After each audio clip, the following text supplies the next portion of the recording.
দরজায় কড়া নাড়ছে 2026 বিশ্বকাপ। এরই মধ্যে আর্জেন্টিনার সমর্থকদের মনে ঘুরপাক খাচ্ছে কি হতে যাচ্ছে দিবালার ভবিষ্যৎ। 22 বিশ্বকাপের ফাইনালে পেনাল্টিতে পেনানকা শটে স্কোর করা নায়ক ফিনালিসিমায় ইতালির বিপক্ষে মেসির অ্যাসিস্ট থেকে দৃষ্টিনন্দন গোল। বিশেষ করে বিশ্বকাপের পর ডিমারিয়ার অবসরে সবাই ভেবেছিল লিওনেল মেসির উত্তরাধিকার হিসেবে মেসির সঙ্গেই মাঠ মাতাবেন তিনি, কিন্তু সেই সমস্ত আশা যেন হতাশায় পরিণত হয়ে গেল। ইনজুরি আর অফ ফর্ম মিলে নামটা আড়ালে চলে গেল। তবু অনেকেই জানতে চাচ্ছে দিবালা আগামী বিশ্বকাপে থাকছেন কিনা। এসব নিয়ে বিস্তারিত আলোচনা করা যাক। প্রথম যে প্রশ্নটা, দিবালা বিশ্বকাপে থাকবেন কিনা, এমন প্রশ্নের উত্তর আসলে এক বাক্যে দেওয়ার উপায় নাই। এর সঙ্গে মিলে আছে দিবালার শারীরিক কন্ডিশন, পারফরমেন্স আর স্কালোনির ভাবনা। রোমার জার্সিতে 2025-26 মৌসুমে মোট 17টি ম্যাচ খেলার সুযোগ পেয়েছেন দিবালা, যেখানে 2 গোলের সঙ্গে মাত্র একটা অ্যাসিস্ট করতে পেরেছিলেন। একটা লম্বা সিজনের বেশিরভাগ সময় কেটেছে বেঞ্চে বসে হ্যামস্ট্রিং চোট আর ফিটনেস ইস্যুতে, যেন দিবালাকে চেপে ধরেছে।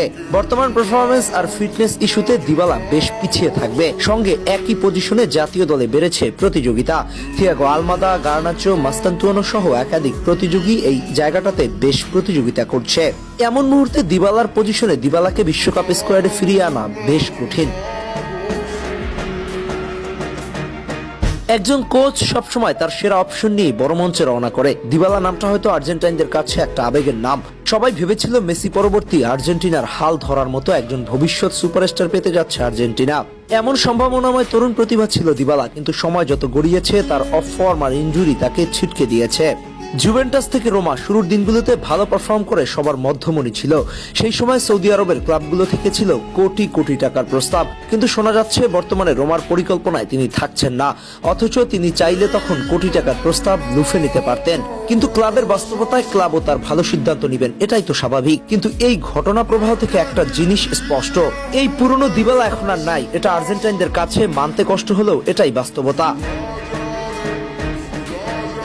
সুতরাং বার্তাটা স্পষ্ট, দিবালার ফিটনেস পারফরমেন্স তার পক্ষে কথা বলছে না। এমন পরিস্থিতিতে লিওনেল স্কালোনির হাতে খুব একটা অপশন থাকার কথা না, কারণ ওই একই পজিশনে ভিন্ন প্রতিদ্বন্দ্বীরাও প্রস্তুত। তবে শেষ পর্যন্ত যদি কোনো কারণে আর্জেন্টিনার স্কোয়াডে তিনি ডাক পান, সেটা বড় মঞ্চের অভিজ্ঞতার বিবেচনায়, আর না হয় সম্ভাবনা খুবই কম। আপনারা এই মুহূর্তে কি চাচ্ছেন, দিবালাকে আর্জেন্টিনার বিশ্বকাপ স্কোয়াডে রাখা হোক, নাকি পারফরমেন্স অনুযায়ী বাদ দেয়া ভালো সিদ্ধান্ত হবে?